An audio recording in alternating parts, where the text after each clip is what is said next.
বান্দা যখন আমার আল্লাহকে বলবে আয় আল্লাহ, আপনার কাছে এই দলিল ছাড়া আরো কোনো দলিল আছে কি? আমার আল্লাহ বলবে, এরে দুনিয়ার মানুষ, এই দলিল ছাড়াও আমি আল্লাহ আরো দলিল রেখেছি। বান্দা বলবে কি? আমার আল্লাহ বলবে, আল-ইয়াওমা নাখতিমু আলা আফওয়াহিহিম ওয়া তুকাল্লিমুনা আইদিহিম ওয়া তাশহাদু আরজুলুহুম বিমা কানু ইয়াকসিবুন। আমার আল্লাহ বলবে, এরে দুনিয়ার মানুষ, এমন দলিল রেখেছি, তোমার হাত, তোমার পা, তোমার শরীরের প্রত্যেকটা অঙ্গ প্রত্যঙ্গ তোমার পক্ষে বিপক্ষে সাক্ষী দিবে, কারণ জবান আমার আল্লাহ বন্ধ করে দিবে।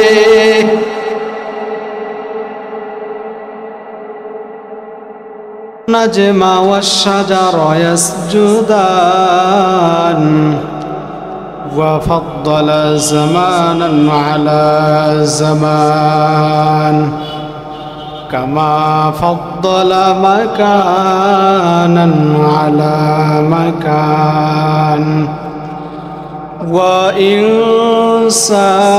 وإنسانا على إنسان ونشهد أن لا إله إلا الله وحده لا شريك له لا ضد له ولا ند له ولا مثل له ونشهد أن سيدنا وسندنا وحبيب ربنا وطبيبنا وطبيب قلوبنا ومولانا محمدا عبده ورسوله الذي أرسله الله تعالى بالحق بشيرا ونذيرا وداعيا إلى الله بإذنه وسراجا وقمرا منيرا أما بعد فأعوذ بالله من الشيطان الرجيم بسم الله الرحمن الرحيم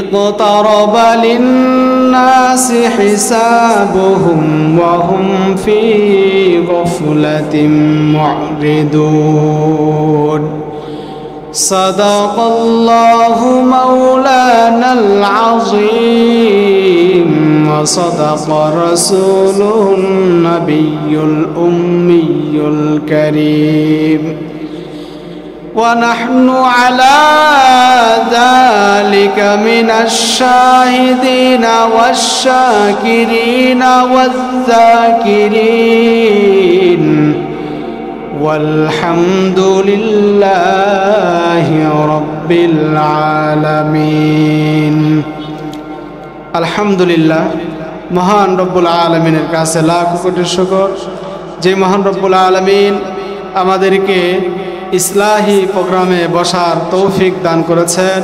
মহান রবের কাছে আমরা প্রত্যেকে শুকর আদায় করি আলহামদুলিল্লাহ। আল্লাহ রব্বুল আলামিন তার কালামুল্লাহর ভিতরে বলেন, ইকতারাবা লিন-নাস হিসাবুহুম ওয়া হুম ফি গফলাতিন মু'রিদুন। আল্লাহ তাআলা বলতেছেন, দুনিয়ার মানুষ, তোমাদের হিসাবের দিন খুব নিকটবর্তী সময়। পরে বলে ওয়া হুম ফি গফলাতিন মু'রিদুন, তোমাদের হিসাবের দিন যে খুব কাছাকাছি, কিন্তু তোমাদের দেখে এটা বোঝা যায় না, দেখে মনে হয় না। তা আল্লাহ তাআলা আমাদেরকে হিসাব নেবেন তিনটা মাধ্যমে আমাদের হিসাব নেবেন। প্রথম নাম্বার, আল্লাহ রাব্বুল আলামিন বলেন, মা লিহাযাল কিতাবি লা ইগাদিরু সাগীরাতাও ওয়ালা কাবীরাতান ইল্লা আহসাহা। মা লিহাযাল কিতাবি লা ইগাদিরু সাগীরাতাও ওয়ালা কাবীরাতান ইল্লা আহসাহা। এরে দুনিয়ার মানুষ, আমার আল্লাহ জানায়া দেয়, আল্লাহ কয়, বান্দা তুমি ছোট বড় যত গুনাহ করো না কেন, এমন একটা কিতাব দেওয়া হবে যেই কিতাবের এপিঠ ওপিঠ দুই পিঠেই লেখা থাকবে, ছোট গুনাহ করো আর বড় গুনাহ করো সব কিছু কিতাবে থাকবে। আমার আল্লাহকে কিছু কিছু বান্দা জিজ্ঞাসা করবে, আয় আল্লাহ, দুনিয়াতে আমরা স্কুলেও পড়ি নাই, কলেজেও পড়ি নাই, মাদ্রাসাও পড়ি নাই, এই কিতাবের লেখাগুলো বুঝার জ্ঞানও নাই। আমার আল্লাহ বলবে, দুনিয়ার মানুষ, আমি আল্লাহ এই কিতাবের ভিতরে ছোট বড় যেই বিষয়গুলো লিখেছি, এর মানুষ টেনশন নাই, আমি আল্লাহ যেই কিতাব দিয়েছি সব কিছুই পড়ার মতো যোগ্যতা তোমাদের দিয়েছি। প্রথম নাম্বার, আল্লাহ বান্দাকে কিতাব দিবে, সেই কিতাব এপিঠ ওপিঠ দুই পিঠেই দেখে পড়বে আর আল্লাহকে জিজ্ঞাসা করবে, আল্লাহ আপনি যে একটা দলিল দিলেন, এই দলিলের ভিতরে বান্দা আমি অন্যায় করেছি, ভালো কাজ করেছি, নেক আমল করেছি, গুনার কাজ করেছি, সব কিছুই এই কিতাবের ভিতরে আছে, আল্লাহ আপনার কাছে কি এছাড়াও কোনো দলিল আছে? দুনিয়াতে যেই রকম কোর্ট বলেন, থানা বলেন, বিভিন্ন জায়গায় একটা অপরাধ কেউ করলে এই অপরাধী ধরার জন্য শুধু এই মুখের কথা শোনে না, বিভিন্ন প্রমাণ চায়, মোবাইল রেকর্ড চায়, তারপরে ভিডিও রেকর্ড চায়, ভিডিও কল ফাঁস হয়ে যায়, রেকর্ড ফাঁস হয়ে যায়, ঠিক না? এগুলো সমস্ত প্রমাণ হওয়ার পরে পরে একটা বিচার করে। তেমনিভাবে আল্লাহ তাআলা আমাদেরকে যে বানাইছে, মহান রব আমাদের হিসাব নেবেন। কি নেবেন? হিসাব নেবেন। তো হিসাব প্রথম নাম্বার যেইভাবে হিসাব নেবেন, বান্দাকে কিতাব দেওয়া হবে, যেই কিতাবে ছোট বড় যত কিছু লেখা আছে সব কিছু এই কিতাবের ভিতরে থাকবে। তো বান্দা আল্লাহকে জিজ্ঞাসা করবে, আয় আল্লাহ, এই দলিল ছাড়াও কি আপনার কাছে আরো কোনো দলিল আছে? বান্দা যখন আমার আল্লাহকে বলবে, আয় আল্লাহ, আপনার কাছে এই দলিল ছাড়া আরো কোনো দলিল আছে কি? আমার আল্লাহ বলবে, এরে দুনিয়ার মানুষ, এই দলিল ছাড়াও আমি আল্লাহ আরো দলিল রেখেছি। বান্দা বলবে কি? আমার আল্লাহ বলবে, আল-ইয়াওমা নাখতিমু আলা আফওয়াহিহিম ওয়া তুকাল্লিমুনা আইদিহিম ওয়া তাশহাদু আরজুলুহুম বিমা কানু ইয়াকসিবুন। আমার আল্লাহ বলবে, এরে দুনিয়ার মানুষ, এমন দলিল রেখেছি, তোমার হাত, তোমার পা, তোমার শরীরের প্রত্যেকটা অঙ্গ প্রত্যঙ্গ তোমার পক্ষে বিপক্ষে সাক্ষী দিবে, কারণ জবান আমার আল্লাহ বন্ধ করে দিবে। হাত আমার পক্ষে, যদি আমি আমার ভালো কাজ করে থাকি তাহলে আমার পক্ষে হাত সাক্ষী দিবে, আর যদি আমি হাত দিয়ে অন্যায় কাজ করে থাকি তাহলে এই হাত আমার বিপক্ষে সাক্ষী দিবে। আর এই যখন বিপক্ষে সাক্ষী দিবে, বান্দা তখন নিজের হাত নিজে চিবিয়ে কামড়া কামড়া খাইতে থাকবে। আল্লাহ বলবে, এরে দুনিয়ার মানুষ, তুমি এই কাজ করিও না। আল্লাহ তাআলা যখন হিসাব নিবেন, দ্বিতীয় নাম্বার বললাম বান্দার হাত পা, তার শরীরের অঙ্গ প্রত্যঙ্গ বান্দার পক্ষে বিপক্ষে সাক্ষী দিবে। তৃতীয় নাম্বার আমার আল্লাহ জানায়া দেয়, মিজানের পাল্লা দিয়ে বান্দার নেক আমল মাপ দেওয়া হবে। বান্দা যদি অন্যায় করে, বান্দার এই নেক আমল এক পাল্লায় থাকবে এবং গুনার কাজ এক পাল্লায় ওজন দেওয়া হবে। আমার আল্লাহকে পয়গম্বর দাউদ বলবে, আয় আল্লাহ, আপনি আমাকে একটু মিজানের পাল্লা দেখায়া দেন। আল্লাহ বলবে ঠিক আছে, তোমাকে মিজানের পাল্লা দেখায়া দেই। মিজানের পাল্লা দেখানো হবে, দাউদ পয়গম্বর বেহুশ হয়ে পড়বে। আমার আল্লাহ বলবে, এরে পয়গম্বর, তুমি তো নিজেই দেখতে চাইলা, এমন কি দেখলা যে মিজানের পাল্লা দেখে বেহুশ হয়ে পড়লা? দাউদ পয়গম্বর আল্লাহকে বলবে, আয় আল্লাহ, মিজানের পাল্লা এত বড়, এত বড়, যে মিজানের পাল্লা 7 আসমান 7 জমিন যদি উঠানো হয় তবুও মিজানের পাল্লা বড় হবে। সুবহানাল্লাহ।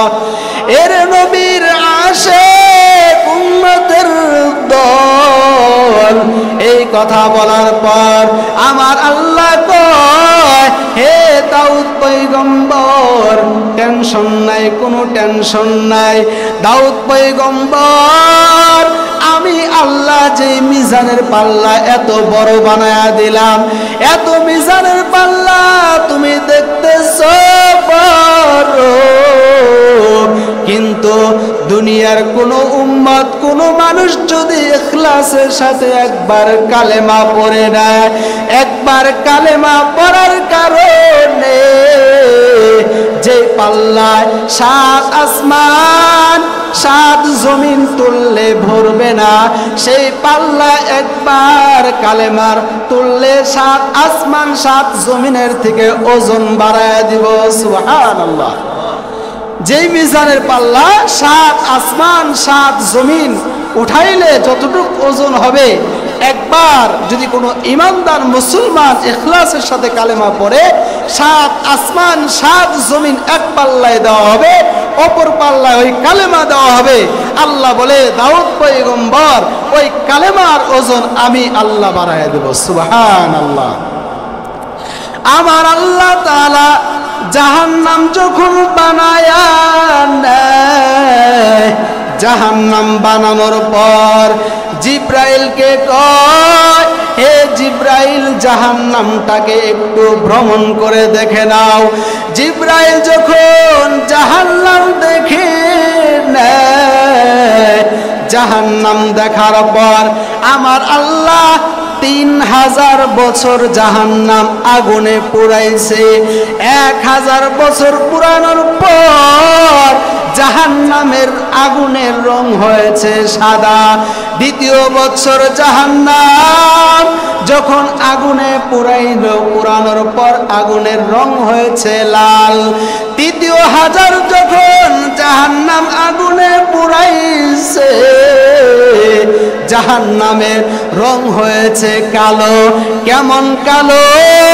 বলে যে একজন মানুষ আর একজন মানুষের সামনে যখন দাঁড়ায়, এমন অন্ধকার যে একজন আরেকজনকে দেখতে পারে না। জিব্রাইল আমার পয়গম্বর রাহমাতুল লিল আলামিনের কাছে যায়। যাওয়ার পর নবীজির সামনে বসে, নবীজির সামনে বসিয়া জাহান্নামের বর্ণনাগুলো শোনায়া দেয়। আমার নবীজি জাহান্নামের বর্ণনা শোনার পর হযরতে আয়েশাকে বললেন, হে আয়েশা ঘরের দরজা জানলাগুলো বন্ধ করে দাও। জিবরাইল আমিন জাহান্নামের বর্ণনাগুলো শোনায় গেলেন। এক এক করে সমস্ত বিষয় যখন শোনাইলেন, সমস্ত বিষয় শোনানোর পর আমার নবীজি বেহুশ হয়ে গেলেন। জিবরাইল আমিন চলে গেলেন। নবীজি উম্মতের জন্য কান্না করতেছে। উম্মতের জন্য কান্না করে এদিক দিয়ে একদিন, 2 দিন, 3 দিন পর্যন্ত মসজিদের নববীতে নবীজি যান না। আমার নবীজিকে যারা মহব্বত করে, হযরতে আবু বকর, হযরতে ওমর, হযরতে ওসমান, হযরতে আলী, এইভাবে 1 জন 2 জন 4 জন সাহাবী নবীজিকে ডাক দেয়, ও পয়গম্বর আপনার কি হয়েছে একটু বলেন, দরজাটা খুলে দেন। দরজা আমার নবীজি খুলেন না। 4 জন সাহাবী বলার পরেও নবীজি দরজা খুলেন না। এরপরে হযরতে সালমান ফারসি নবীজিকে যখন ডাক দেয়, পয়গম্বর একটু দরজাটা খুলে দেন, আমার নবীজি সাথে সাথে খুলে দেয়। সুবহানাল্লাহ। এরে নবীর আশিক উম্মতের দল হযরতে সালমান ফারসি কেমন নবীজির সাহাবী, আমার পয়গম্বর মক্কায় আগমন হওয়ার 150 অথবা 200 বছর আগে নবীজির মহব্বতে সালমান ফারসির বাবার সম্পদের অভাব ছিল না, বাড়ির অভাব নাই, কিন্তু রহমাতুল লিল আলামিনের মহব্বতে ভালোবেসে মক্কায় আগমন করে নেয়। 1 জন নয় 12 জন মালিকের গোলামি করে। এই 12 জন মালিকের গোলামি করার পর নবীজির যখন সাক্ষাৎ পায় না, সিদ্ধান্ত নেয় হয়তো রহমাতুল লিল আলামিন মক্কার ভিতরে কাফের মুনাফিক বেঈমানদের অত্যাচারে হয়তো মদিনায় চলে গেছে, মদিনায় হয়তো হিজরত করতে গিয়েছে। এই টেনশনে পরে সালমান ফারসি বলতেছে, মালিককে কয়, ওগো মালিক আমি একটু মদিনায় যাইতে চাই, আমি একটু মদিনায় যাইতে চাই। মালিক কয় ঠিক আছে। বাজারে নিয়ে গেলেন সালমান ফারসিকে বিক্রি করার জন্য।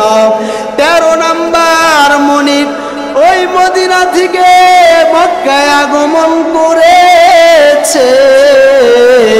13 নাম্বার মনিব যখন আগমন করলেন, সালমান ফারসিকে দেখে, সালমান ফারসি মালিককে দেখে কয়, হে মালিক আমাকে কেনার জন্য যদি একটু টাকা বেশি লাগে, সম্পদ বেশি লাগে, তবুও কিনে নেবেন, কারণ আমি সালমান ফারসি একজন যুবক যতটুকু কাজ করবে তার থেকে 3 জন যুবকের কাজ আমি একাই করে দিব। আল্লাহু আকবার।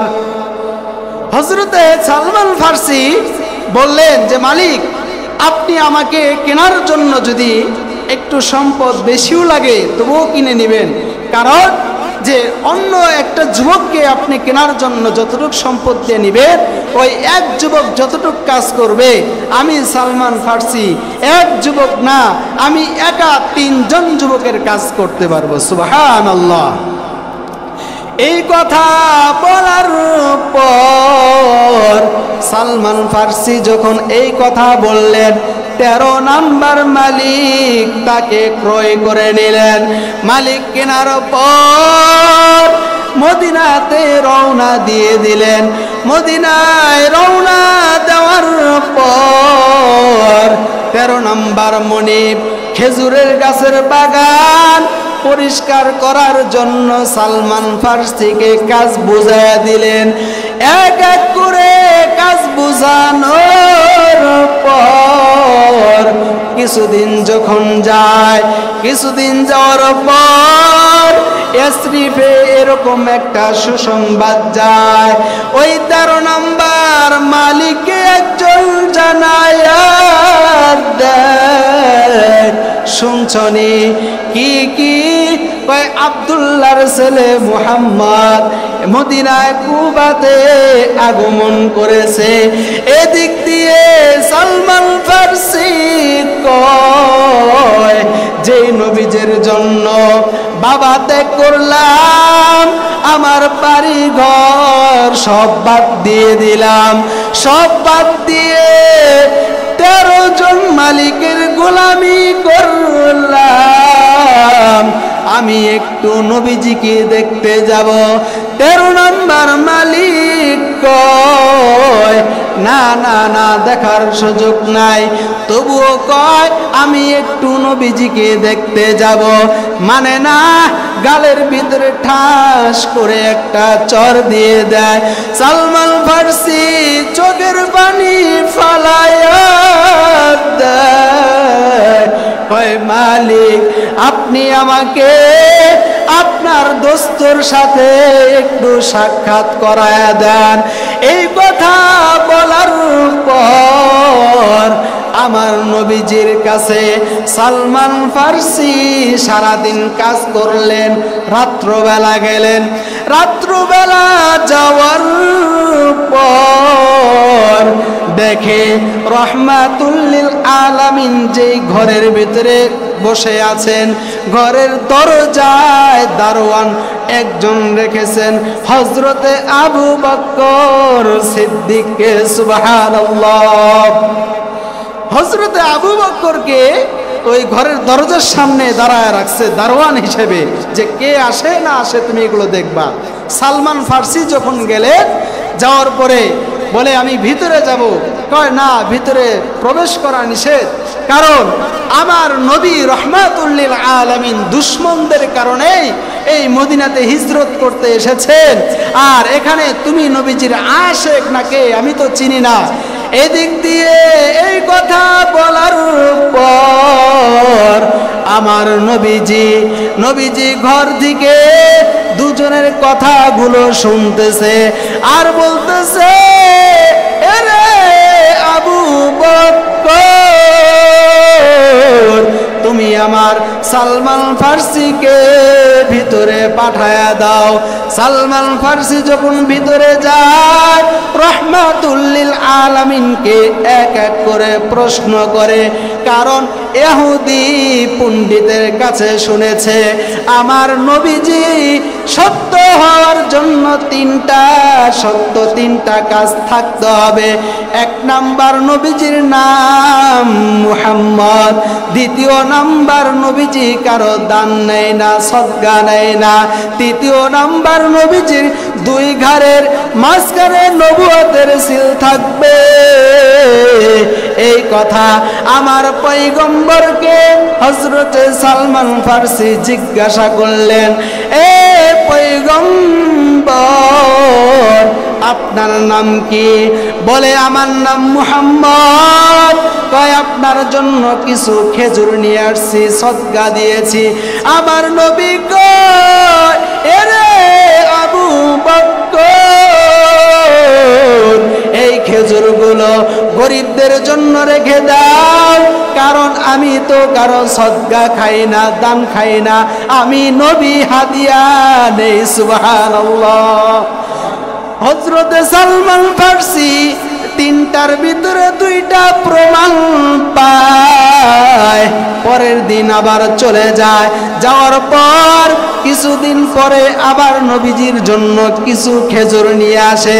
পয়গম্বরকে কয়, এ পয়গম্বর, আপনার জন্য কিছু খেজুর হাদিয়া নিয়ে এসেছি। আমার নবী কয়, হে আবু বকর, আসো আসো, তিনজন মিলে খেজুর খেয়ে নেই। তিনজন মিলে খেজুর খাওয়ার পর হযরতে সালমান ফার্সিকে জিজ্ঞাসা করে, হে সালমান ফার্সি, তোমার পরিচয় দাও। সালমান ফার্সি কয়, পয়গম্বর, আপনার দুইটা আমি প্রমাণ পেয়েছি, আরেকটা জিনিস দেখতে চাই, আপনার দুই ঘাড়ের মাঝখানে নবুয়তের সিল মুবারক দেখতে চাই। আমার নবী কয়, আসো আসো, আমার ঘরে আসো। সালমান ফার্সিকে যখন ঘরে নেয়, দেখে নবুয়তের সিল দেখে নেয়, দেখে খুশি হয়, সুবহানাল্লাহ। এইভাবে হযরতে সালমান ফার্সিকে নবীজি কেন মহব্বত করছে? কারণ নবীজিকে সালমান ফার্সি মহব্বত করে তার বাবা, বাড়ি, গাড়ি সব ছেড়ে দিয়েছে। তেমনিভাবে আমরাও আমাদের পয়গম্বরকে মহব্বত করব, শুধু মুখে না, সুন্নত দিয়ে নবীজিকে ভালোবাসবো। আমরা যে আলোচনাগুলো করলাম, আল্লাহ তাআলা আমাকে এবং আপনাদের প্রত্যেককে মানার চলার তৌফিক দান করেন। সকলে বলে আমিন। ওয়া আখিরি দাওয়ানা আলহামদুলিল্লাহি রাব্বিল আলামিন। আসসালামু আলাইকুম ওয়া রাহমাতুল্লাহি ওয়া বারাকাতুহু।